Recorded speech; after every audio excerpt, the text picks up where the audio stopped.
Après un piratage, il nous faut avoir des privilèges. Donc nous allons chercher ici à avoir le gain des privilèges. Nous avons déjà notre première session sur notre machine Windows 7 qui fait partie du domaine. Parce que par là, nous allons chercher à pirater tout le système, ou plutôt tout le domaine. Nous allons chercher ici notre module Bypass UAC. Nous allons ici choisir notre 6e module.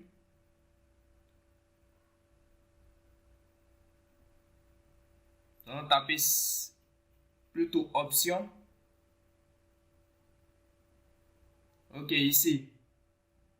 Nous allons mettre le payload. Nous allons changer le payload en x64.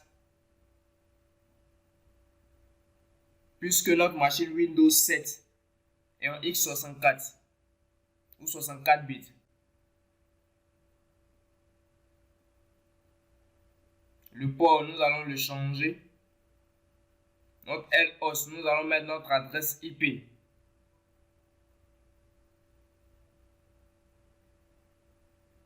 Vous allez voir ici notre adresse IP d'abord.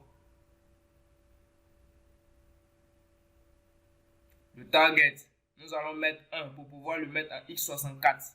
Si nous tapons la commande show target, nous allons voir ici qu'en 1, nous avons l'option x64.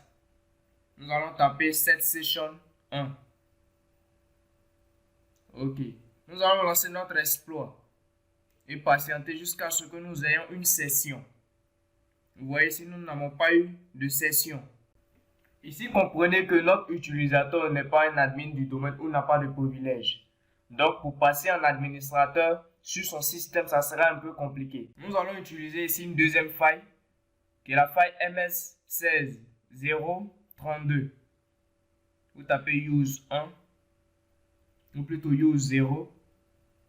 Nous allons utiliser cette faille-là pour tenter de passer en administrateur. Nous allons afficher les options. Nous allons mettre d'abord la session. Ensuite, nous allons mettre le payload ou le target d'abord.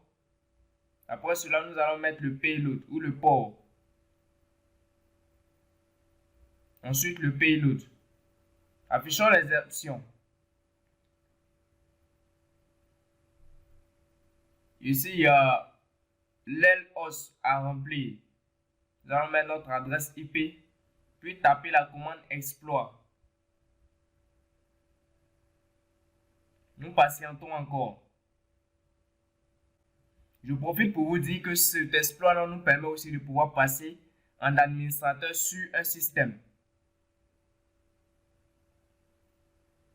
Vous patientez. Avec aussi ce module-là, nous n'avons pas eu de session. Nous allons choisir ici un autre module, qui est le module MS14058. Sachez qu'en piratage d'entreprise, rien n'est facile. Si je viens et puis je vous montre que tout va passer à la merveille, sachez que je vous trompe. Ici, vous tapez yo 0. Nous allons vérifier les options de la faille MS14058. Nous allons remplir le LHOST, mais bon, nous allons chercher à voir les options. Après cela, nous avons la session à remplir. Le payload également à remplir. Le L-port également que nous allons remplir.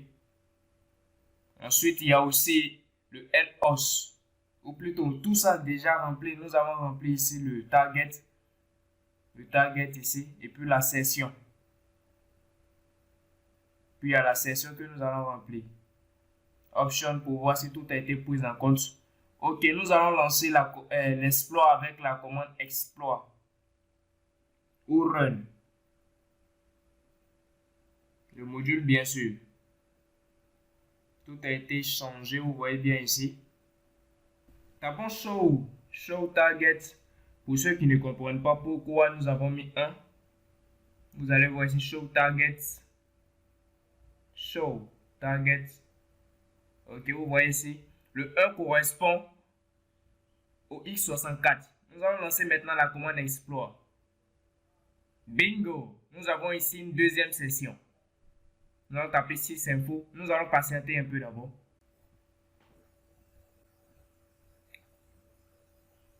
Nous allons retaper la commande sysinfo. Vous allez voir que nous avons les informations du système. Nous allons taper get system pour avoir les droits. Get privs pour avoir les privilèges sur le système. Nous allons loader rapidement Kiwi pour récupérer les accès avec creds all.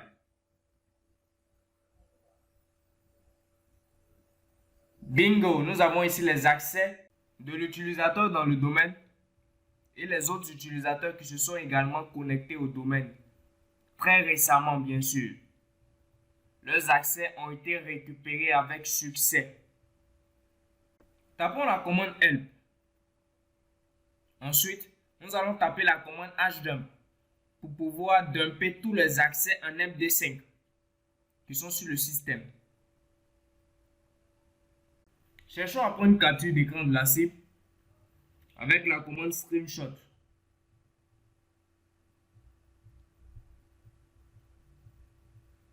Bingo, ici nous avons pu récupérer la capture d'écran.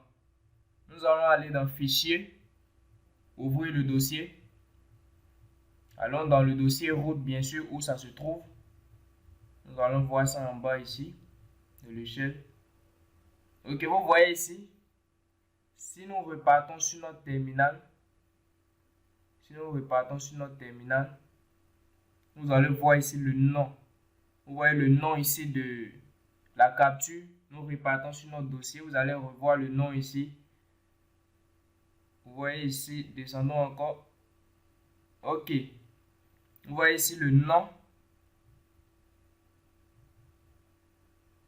Vous voyez ici le nom de la capture et la capture de l'écran de la cible que nous avons eu à prendre, puisque je n'ai pas changé après téléchargement et exécution du backdoor, bien sûr. Dans le prochain cours, nous allons voler les accès d'un admin du domaine pour pouvoir pirater le réseau. Merci à tous ceux qui ont suivi ce cours. Merci à GSI.